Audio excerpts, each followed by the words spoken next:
Bonsoir à toutes et à tous. Merci d'être là pour ce webinaire Rapport d'impact 2022 de Goodvest. On est quelques personnes ont commencé à se mettre sur l'événement. Ce que je vous propose, c'est d'attendre 1 minute de plus, le temps que de nouvelles personnes puissent se connecter et on commencera ce webinaire.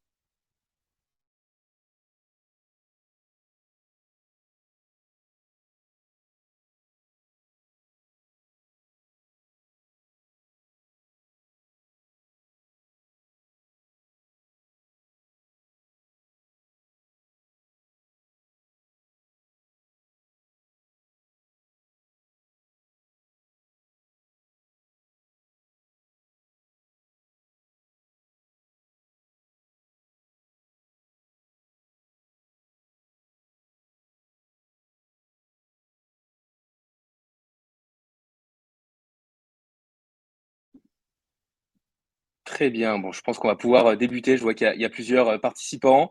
J'espère que vous nous entendez bien, en tout cas. À notre niveau, je suis accompagné pour ce webinaire de Jeanne. Jeanne qui est experte climat, donc du coup, dans le secteur finance et banque chez Greenly.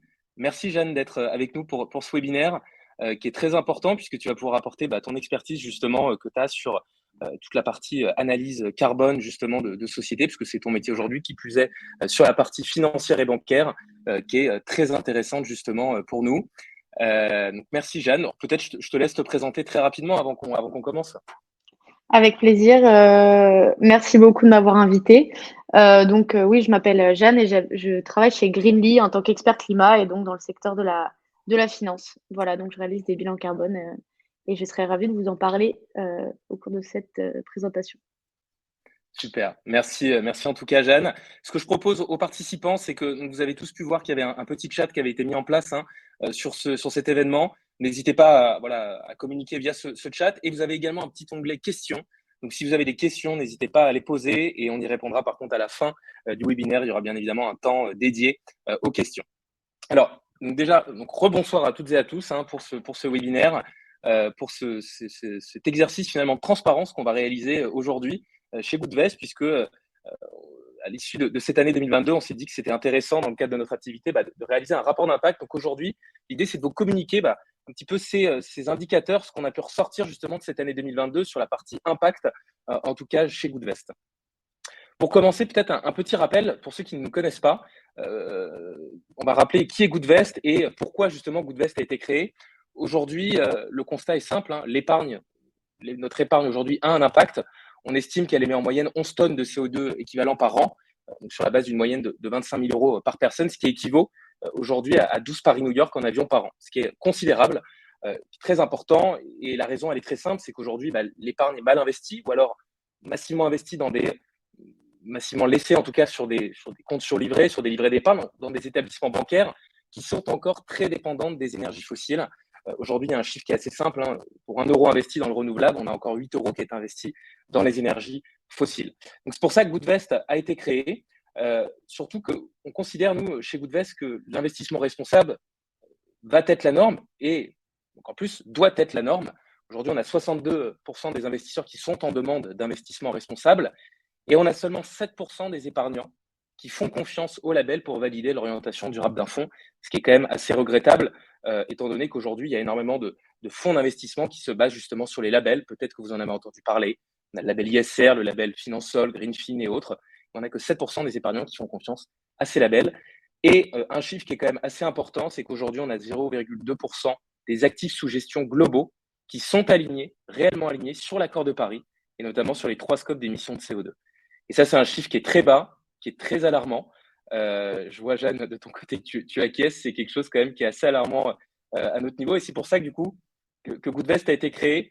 Très rapidement, Goodvest, qui on est? On est une entreprise à mission aujourd'hui qui propose des solutions d'investissement engagées pour l'environnement.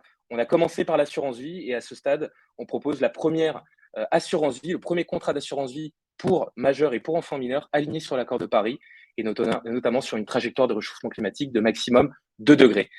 Sachant que les chiffres que je vous ai donnés tout à l'heure, notamment des 11 tonnes de CO2, nous emmèneraient plutôt vers une trajectoire à 4 degrés pour l'épargne traditionnelle.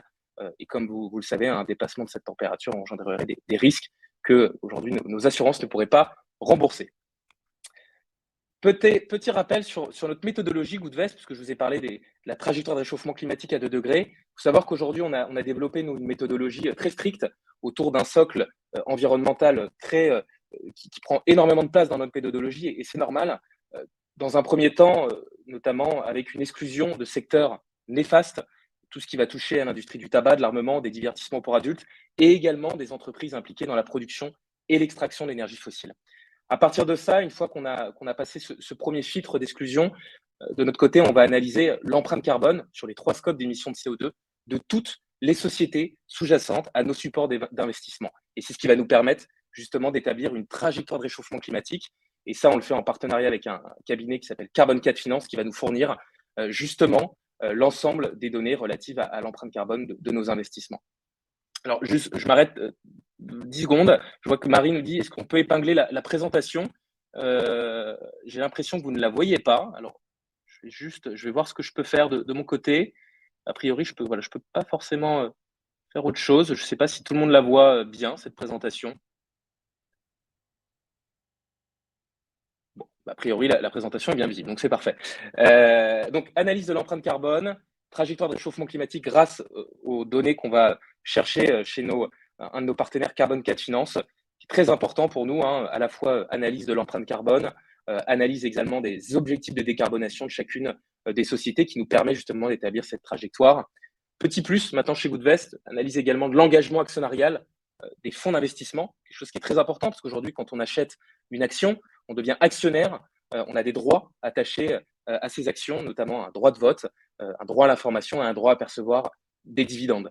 Et ce droit de vote, il est très important, parce qu'aujourd'hui, ces fonds d'investissement vont aller voter justement en Assemblée générale, et il est important pour nous que ces fonds d'investissement tiennent compte de critères environnementaux ou sociaux qui vont aller pousser finalement auprès des dirigeants d'entreprise. Pour nous, l'investissement responsable, ça passe également par l'engagement actionnarial. Et ensuite, j'ai envie de dire une analyse plus financière, classique. On est quand même des conseillers en investissement, des gérants d'épargne, donc on va mener une analyse financière, à la fois de performance et de risque sur ces différents supports d'investissement. Et ensuite, la dernière étape, vous voyez, c'est vraiment la méthode de l'entonnoir, hein. La dernière étape, c'est que ça passe en comité d'investissement, ces différents fonds, composés à la fois de personnes internes et externes à Goodvest. Et ça, c'est une petite nouveauté dont je pourrais parler par la suite.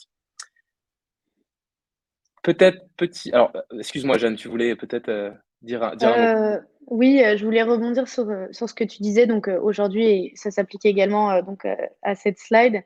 Aujourd'hui, ce qui est vraiment capital, c'est d'avoir des indicateurs qui soient financiers et extra-financiers si on veut décarboner les investissements, l'épargne et de manière générale l'économie. Et donc, avoir des indicateurs extra-financiers comme ça, comme l'intensité carbone, comme l'engagement pour la décarbonation, l'alignement avec la trajectoire SBTI et Accord de Paris, c'est un très grand levier pour faire transitionner l'économie. Donc, voilà, juste pour rebondir là-dessus.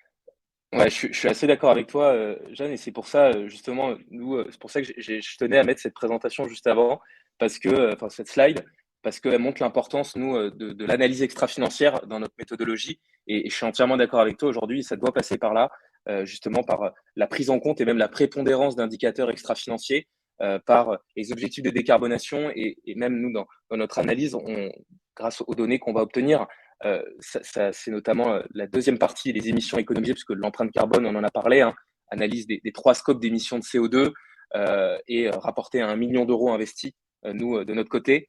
Ce qui est important également, ce sont les émissions économisées, donc, qui nous permettent vraiment d'avoir un indicateur de contribution à l'atténuation du changement climatique, à la fois en tenant compte des objectifs de décarbonation, de son amélioration, ou par exemple de la substitution de produits par de nouveaux produits ou services moins intenses au carbone. Et je pense que ça, c'est quelque chose d'assez important pour refléter l'amélioration d'une société, ou de manière plus générale, pour savoir comment aujourd'hui elle va investir massivement pour produire justement des produits ou des services moins intenses au carbone. L'exemple que j'aime bien donner, c'est le report de l'aérien vers le ferroviaire, par exemple, qui va permettre dans le futur d'économiser quand même pas mal de tonnes de CO2. Donc voilà, là, c'était vraiment une slide assez globale pour vous montrer un petit peu sur quoi nous, on se focalisait chez Goodvest, sur chaque point finalement de l'analyse extra-financière, à la fois empreinte carbone, émissions économisées, trajectoire de réchauffement climatique, avec un objectif de ne retenir que les fonds dont la trajectoire est inférieure ou égale à 2 degrés, et une exclusion et analyse de la durabilité des fonds. Donc, les exclusions, je vous en ai parlé, l'engagement actionnarial, je vous en ai parlé. Quelque chose dont j'ai peu parlé, ce sont les labels, finalement, des fonds d'investissement. C'est volontaire, pardon. Goodvest, l'objectif de Goodvest, c'est effectivement que les labels sont pas parfaits. Il y en a certains qui sont d'ailleurs assez controversés, comme le label ISR. Donc, notre objectif, c'est d'aller au-delà des labels, voire de s'en affranchir. Mais voilà, on considère que ça nous met quand même la puce à l'oreille dès lors qu'il y a un label. Donc, c'est pour ça qu'on part finalement de fonds labellisés. Concrètement, aujourd'hui, l'objectif de ce webinaire, c'est de décomposer en deux parties, à la fois le bilan, l'empreinte carbone de nos investissements et le bilan de Goodvest hors investissement. C'est aussi ça l'objectif de ce rapport d'impact, c'est d'avoir cette transparence sur nos investissements et également sur notre activité en tant qu'entreprise. Et c'est là où je pense, Jeanne, tu pourras justement rebondir. Ça sera assez intéressant. Quelques chiffres très rapides sur notre année 2022. Aujourd'hui, au 31/12/2022, Goodvest, c'est 20 millions d'euros sortis des investissements traditionnels et qui sont désormais placés de façon responsable dans les portefeuilles Goodvest. C'est plus de 8300 tonnes de CO2 évitées. Ça, c'est hyper important. On est super fiers de ce chiffre-là, ce qui montre l'impact aujourd'hui de notre communauté et de Goodvest, soit 4 tonnes de CO2 évitées en moyenne par client, donc ce qui nous montre vraiment la contribution de nos portefeuilles à l'atténuation du changement climatique. Et ça, on en est très fiers parce qu'on voit le chemin parcouru depuis le début. Et c'est vrai qu'on est très fiers de ça. Et comme on dit, plus on est nombreux, plus on va loin justement dans cette contribution. Et un autre indicateur qui est assez important, c'est la trajectoire de réchauffement climatique moyenne de nos portefeuilles. Aujourd'hui, on est à 1,65 degrés en moyenne sur nos portefeuilles. Alors, on n'est pas encore en 1,5, qui sont fortement préconisés par l'accord de Paris, mais on y arrive. On descend progressivement. Aujourd'hui, on est environ à 2, par rapport au 31/12/2021, où on était à 2 degrés sur l'ensemble de nos portefeuilles. Aujourd'hui, on est en moyenne à 1,65 degrés. Donc, sur ça, on est assez content du chemin parcouru. Et un point qui est assez important, c'est l'impact de nos investissements par rapport à ce que nous, on appelle un portefeuille traditionnel. Un portefeuille traditionnel, qu'est-ce que c'est? C'est un portefeuille qui est investi finalement de la même manière que nos profils de risque à Goodvest, donc de la même manière, avec une certaine répartition en actions, une certaine répartition en obligations, qui n'applique pas notre cahier des charges, donc qui n'applique pas de trajectoire d'exclusion sectorielle, ni même de cible de trajectoire de réchauffement climatique. Et aujourd'hui, on voit que l'empreinte carbone moyenne de nos investissements Goodvest, en tonnes de CO2 équivalent par million d'euros investis, est largement inférieure à celle de l'empreinte carbone moyenne d'un portefeuille qu'on appelle traditionnel, donc qui n'applique pas notre cahier des charges. Aujourd'hui, c'est à peu près 42% de moins que ce portefeuille traditionnel. Donc là également, alors on voit que c'est toujours pas zéro, mais on voit que il y a vraiment un effort qui a été fait qui nous permet de réduire significativement finalement cette empreinte carbone par rapport à un portefeuille traditionnel. Donc sur ça, on est assez content. Peut-être en revenant, je reviens juste très rapidement sur cette slide puisque j'ai oublié un chiffre qui est quand même assez important.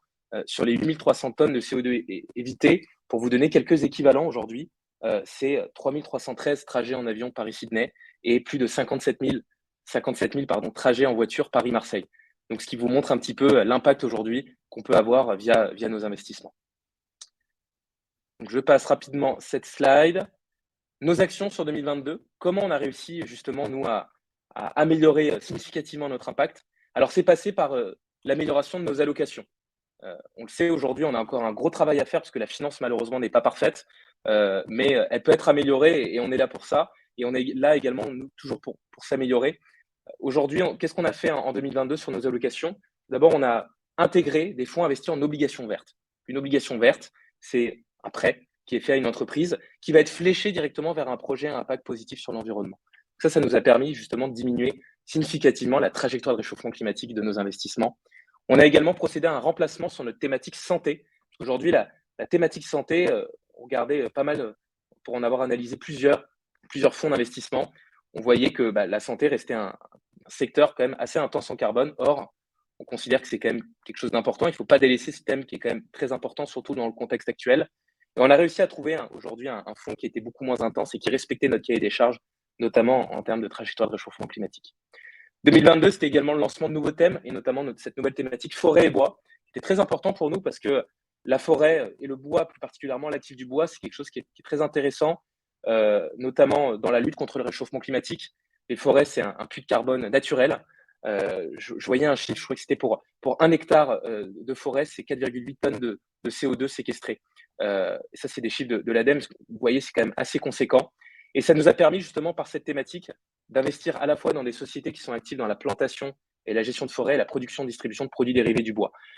Parce que la gestion de forêt, c'est très important, et également tout le développement de matériaux ou de matériaux de construction, pâte à papier et autres, qui vont constituer des alternatives, par exemple, au plastique, qui est encore aujourd'hui fait massivement à partir de combustibles fossiles. Et c'est également passé l'année 2022 par l'amélioration de notre méthodologie. Je le disais, la finance n'était pas parfaite, elle peut être améliorée, et nous aussi, on s'améliore tous les ans. 2022, on a ajouté notamment la prise en compte de l'engagement actionnarial, j'en ai parlé tout à l'heure. On a accru finalement nos échanges avec les sociétés de gestion en faisant des revues qualitatives finalement avec les sociétés de gestion qui gèrent les fonds. C'était quelque chose qui était très important pour leur faire justement des retours à la fois de nos clients, parce que nous, on a beaucoup de retours de votre part, de la part de nos clients, donc c'est important également de leur faire remonter ces points, ces feedbacks. Donc, on a organisé de plus en plus de revues qualitatives, finalement, avec ces sociétés de gestion. Et ce qui nous a permis, nous, de mieux cibler les entreprises fortement impliquées dans la transition. Parce que notre objectif à terme, c'est d'avoir que des pure players, finalement, de la transition et d'avoir des sociétés qui contribuent, qui ont une contribution vraiment importante à la transition écologique. Et en dernier, je vous en ai parlé tout à l'heure, on a créé un comité d'investissement, aujourd'hui composé de personnes externes à Goodvest, et notamment composé d'acteurs de l'investissement responsable. Et notamment, on a entre autres une personne qui vient de chez Mirova et une personne de la Banque Postale Asset Management, qui sont aujourd'hui des acteurs financiers qui sont quand même assez engagés dans la lutte contre le réchauffement climatique. L'année 2022 s'est également passée par une nouvelle fonctionnalité, notre onglet Impact aujourd'hui, qui est unique sur le marché, que nos clients doivent connaître, qui vous permet justement d'avoir accès à l'empreinte carbone de vos investissements, aux émissions de CO2 économisées, à la trajectoire de réchauffement climatique et plus généralement à la contribution finalement de votre portefeuille à l'atténuation du changement climatique, tout simplement avec énormément de données extra-financières. Et bien évidemment, cet onglet Impact, il est voué à s'améliorer avec davantage d'indicateurs, davantage de transparence toujours, comme on souhaite le faire. Maintenant qu'on a parlé de nos investissements, c'est le moment de parler de notre activité de Goodvest en tant qu'entreprise et de faire un bilan finalement sur notre empreinte carbone en tant qu'entreprise. On a réalisé ce bilan carbone, nous, avec l'aide justement de Hello Carbo, donc selon la méthode bilan carbone, bien évidemment. Et aujourd'hui, Goodvest, de par son activité, de par dans notre activité quotidienne, à la fois en tant qu'entreprise, à la fois les collaborateurs, émet 155 tonnes de CO2 équivalent. Donc aujourd'hui, c'est notre bilan carbone parce qu'effectivement, même si on fait énormément d'efforts sur le plan de nos investissements, Goodvest émet des émissions de gaz à effet de serre.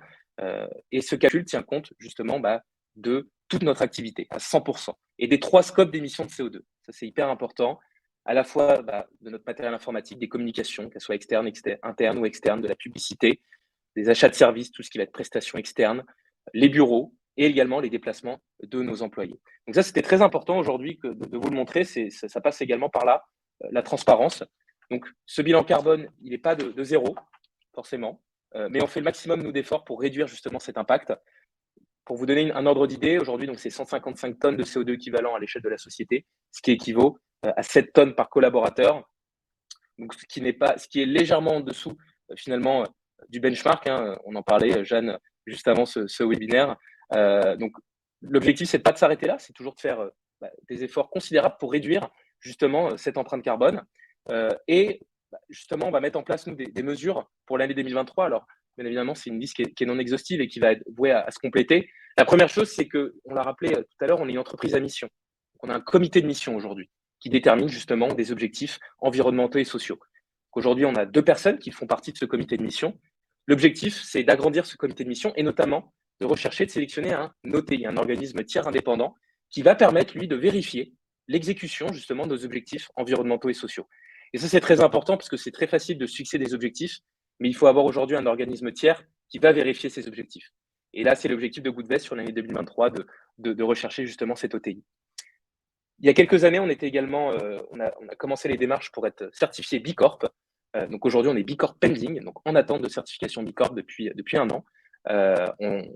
On est en attente de cette obtention, de cette certification, donc ça passera justement par davantage de projets et autres.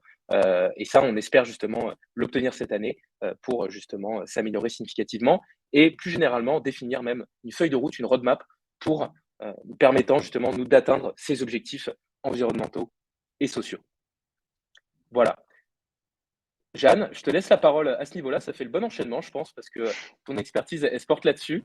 Donc, je te laisse peut-être continuer. Tu me dis quand je peux passer les slides, moi, je pourrais les passer de mon côté. Ça marche. Bah, merci beaucoup pour cette présentation. Donc, je te laisse passer à la première slide. Donc, pour mettre un petit peu de contexte aujourd'hui, donc moi, je travaille donc chez Greenly et on aide les entreprises à réduire, à mesurer et réduire leur empreinte carbone. Donc, à titre indicatif, aujourd'hui, il y a seulement 20% des émissions mondiales qui sont suivies, donc déjà qui sont calculées.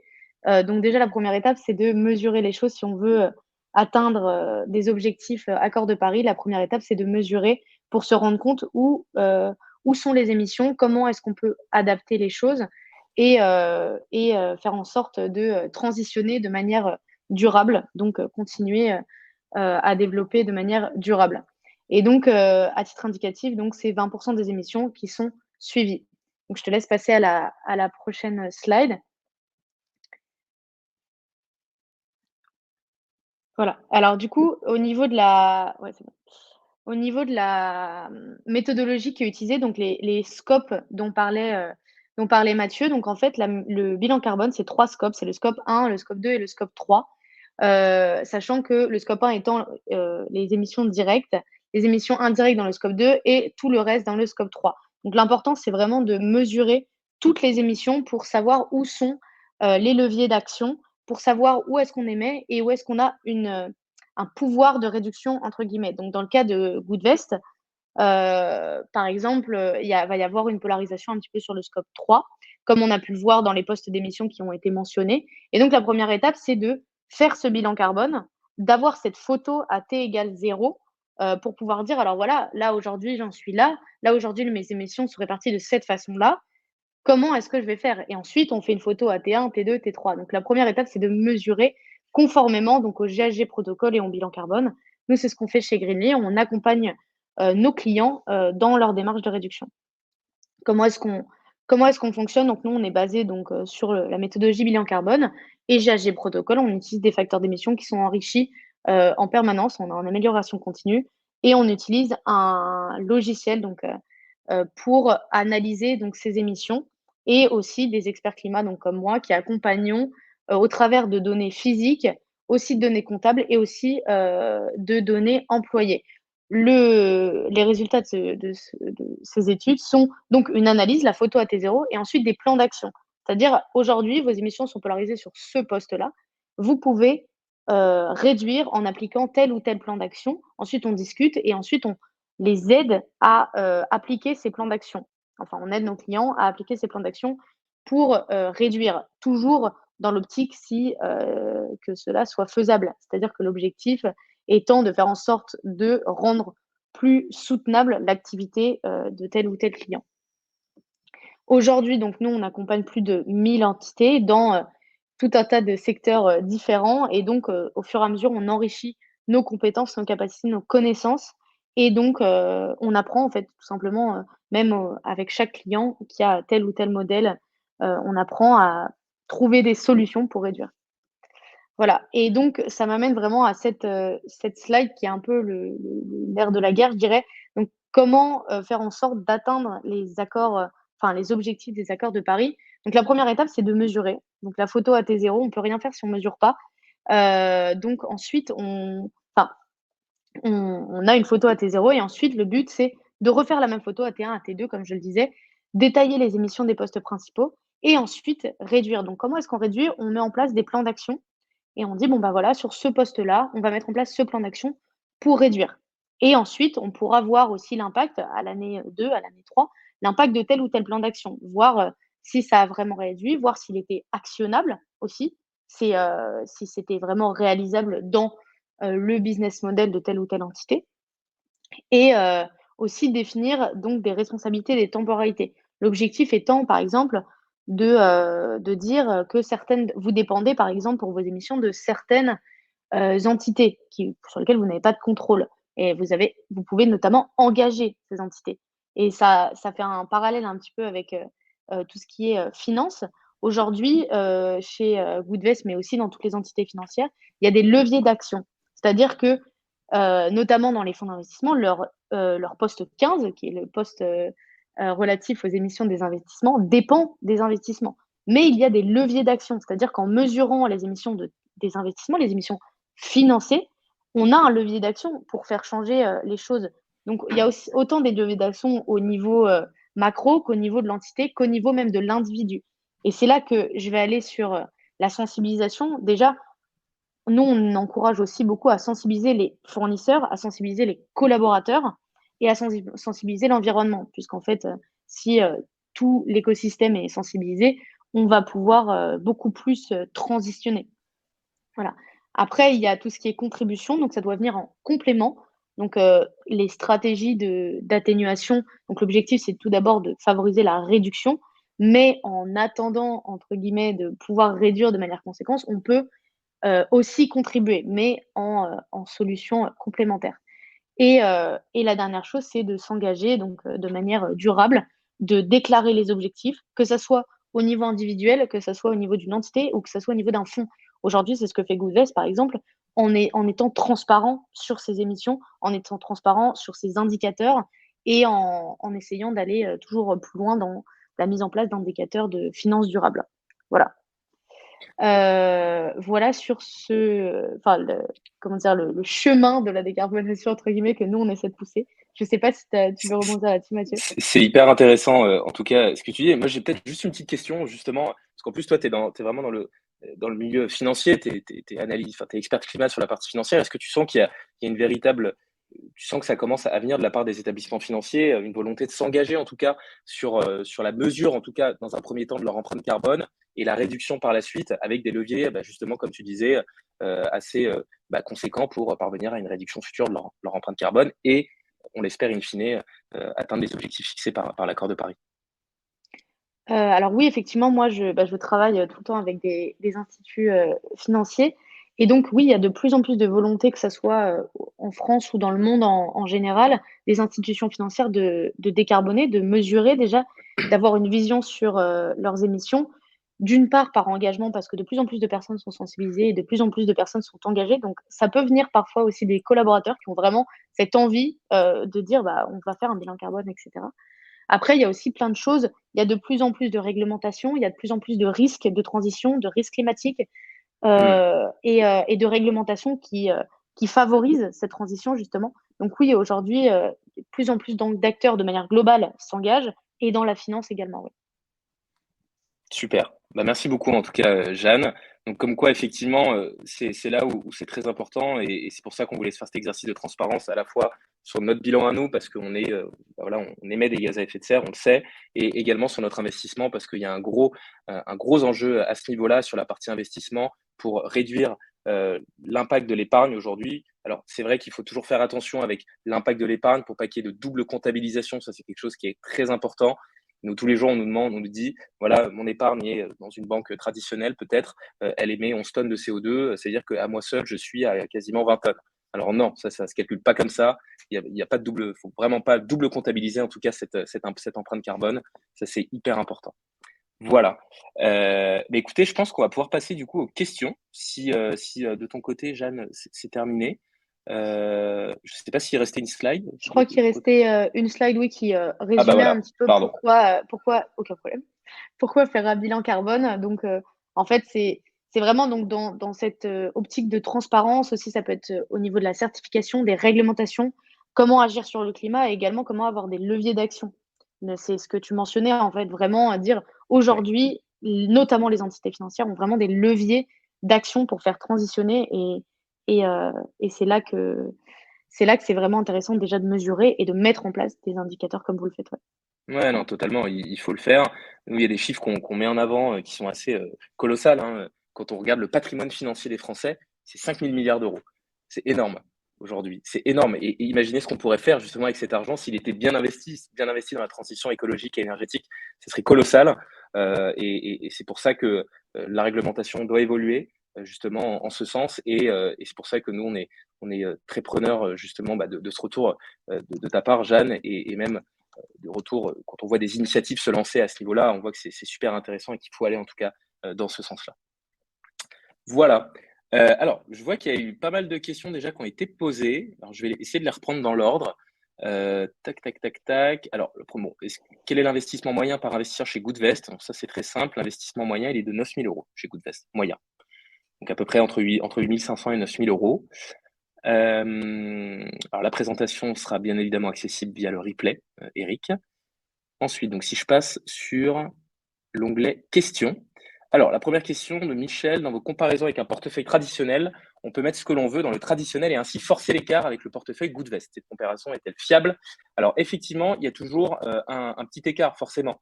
On n'a pas pris toutes les sociétés cotées au monde. Ce qu'on a fait, nous, c'est qu'on s'est basé sur un portefeuille composé de 5 800 entreprises, à la fois en actions et à la fois en obligations, sur lesquelles on a appliqué finalement notre allocation d'actifs. Donc, par exemple, un client qui est investi sur un profil équilibré, nous qu'on appelle le profil volontaire, à 45% en actions, 55% en obligations, sera investi de la même manière sur ce portefeuille traditionnel, ce qui te permettra de faire la comparaison finalement. Après, effectivement, on n'a pas appliqué d'exclusion sectorielle sur ce on n'a pas appliqué d'exclusion sectorielle, pardon, sur ce portefeuille traditionnel, ni de trajectoire de réchauffement climatique cible. En revanche, l'analyse de l'empreinte carbone a été réalisée de la même manière qu'un portefeuille Goodvest. Donc c'est pour ça que cette comparaison, est-ce qu'elle est fiable?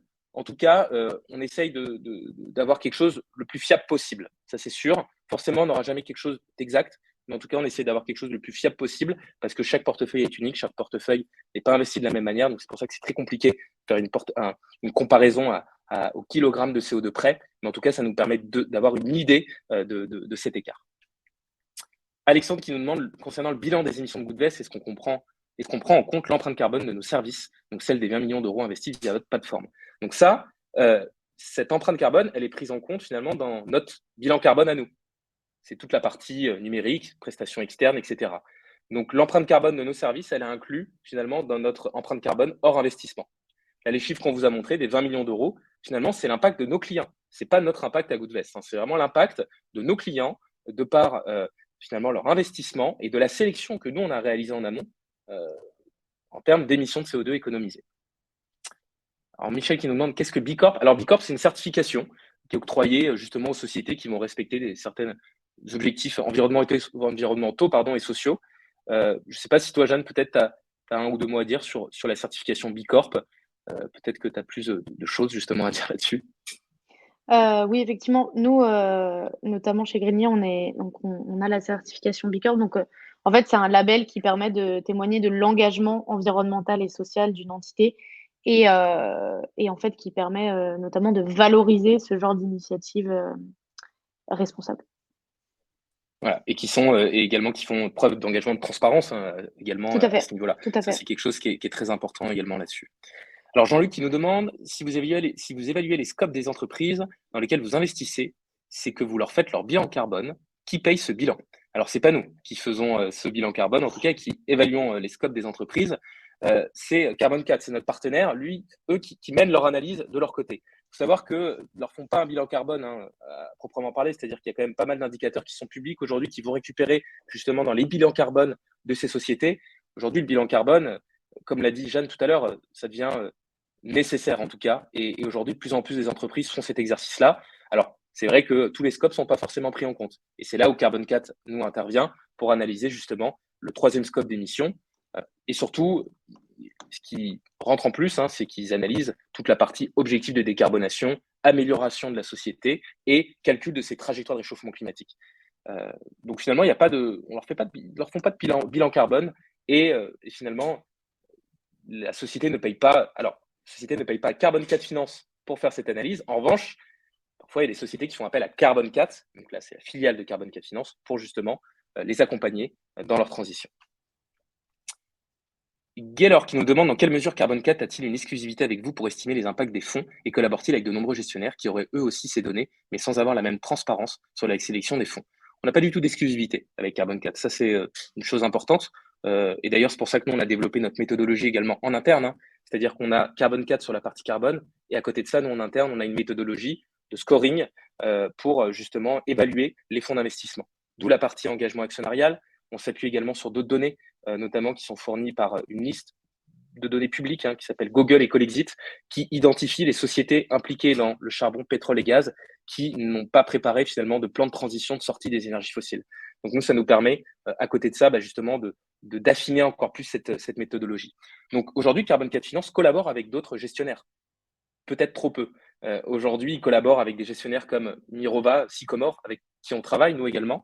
Nous, ce qu'on rajoute, c'est effectivement une transparence supplémentaire, parce que c'est important pour nos clients d'avoir cette transparence sur l'empreinte carbone et autres. Donc, pour répondre à votre question, Gaylor, on n'a pas d'exclusivité. En revanche, on essaye d'être le plus transparent possible, nous, sur les données qu'on utilise. Jean-Marie qui nous demande, est-ce qu'on est en mesure de lancer des fonds type FCPI ou FPI? Oui, Jean-Marie, c'est prévu sur l'année 2023, on l'espère.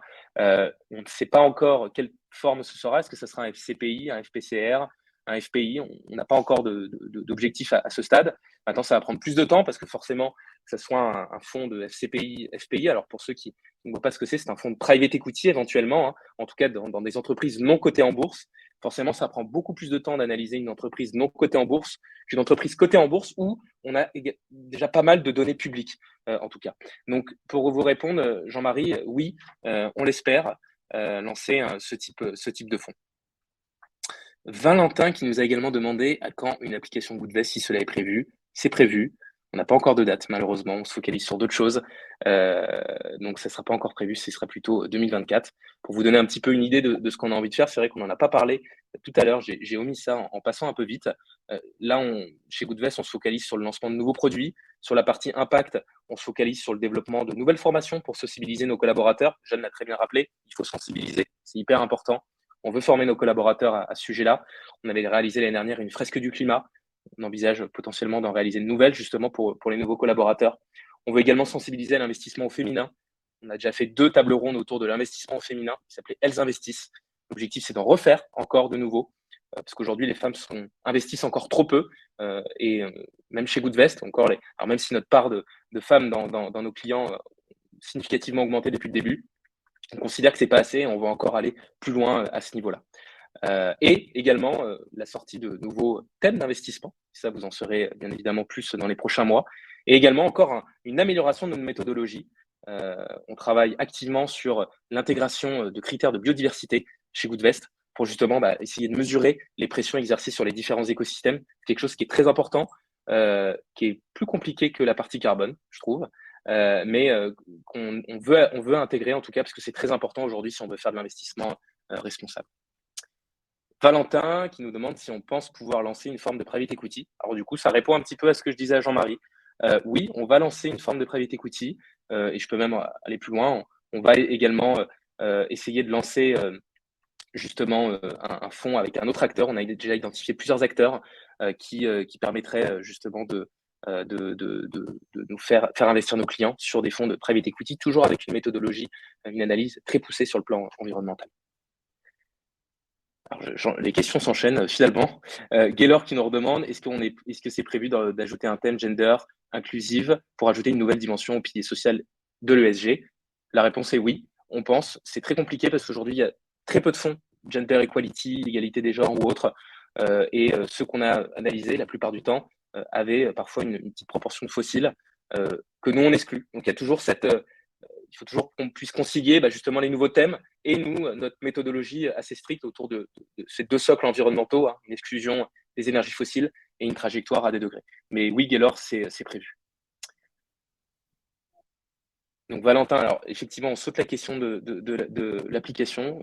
Valentin nous dit qu'il est la police des questions. Donc oui, désolé, j'avais un petit peu sauté la question, Valentin. Donc oui, l'application est prévue plutôt pour 2024. Catherine qui nous demande où peut-on trouver les webinaires dédiés aux femmes. Normalement, ils sont disponibles sur notre chaîne YouTube. Le premier était fait en webinaire, le deuxième était fait en physique, autour d'une table ronde avec plusieurs personnes, notamment qui œuvrent pour l'investissement au féminin, et qui avait été rediffusé normalement sur notre chaîne YouTube. Voilà. Écoutez, je crois que on peut prendre encore 1 ou 2 questions éventuellement, s'il y en a, parce que je vois qu'il y a Catherine qui est en train de taper, donc peut-être qu'il y a une question qui se pose en même temps. A priori, non. Mais écoutez, très bien. Mais écoutez, j'espère en tout cas que vous avez apprécié ce webinaire Alors, finalement, Valentin nous pose la question concernant le private equity, le moment où vous avez des investissements liquides, pensez-vous que ce serait le cas du private? Oui, ce sera le cas du private. Alors, forcément, le private equity ne sera pas aussi liquide, mais l'objectif étant de l'ajouter dans une enveloppe, potentiellement notre enveloppe d'assurance vie aujourd'hui, où l'assureur pourrait assurer justement la liquidité de l'investissement. Ça, c'est quelque chose sur lequel on travaille. Alors, forcément, ce ne sera pas une liquidité quotidienne, comme le cas d'investissement coté. L'horizon d'investissement sera beaucoup plus long qu'une action ou qu'une obligation cotée en bourse, mais potentiellement, il y aurait une liquidité, par exemple, bimensuelle ou mensuelle sur ce fonds d'investissement. Voilà.